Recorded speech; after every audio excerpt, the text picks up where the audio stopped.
বেঁচে থাকো। দেখবে উপরবেলা ঠিক একদিন তোমার ভালো কিছু করবে। বেঙ্গলি 20 অফিসিয়াল সবাই লাইক এবং সাবস্ক্রাইব করে দিন।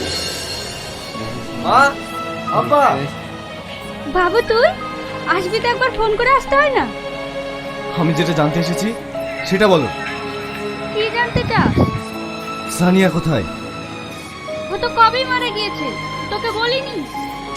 মিথ্যে কথা। আমার কথা বিশ্বাস হচ্ছে না? তোর আব্বাকে জিজ্ঞেস কর।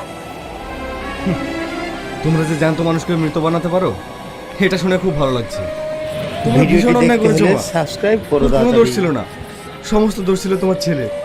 ওর পেটে যে বাচ্চাটা ছিল সেই বাচ্চাটা আমার মা।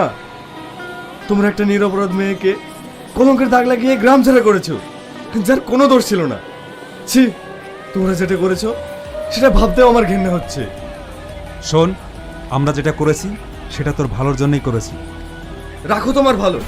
তোমরা তোমার ছেলের ভালো দেখতে গিয়ে একটা মেয়ের জীবন শেষ করে দিয়েছো, একটা ফ্যামিলি শেষ করে দিয়েছো। আমি তোমাদের কখনো ক্ষমা করবো না, কখনো না। বাবু যাস না, আমার একটা কথা শোন। ও গো, ও তো রাগ করে চলে গেল।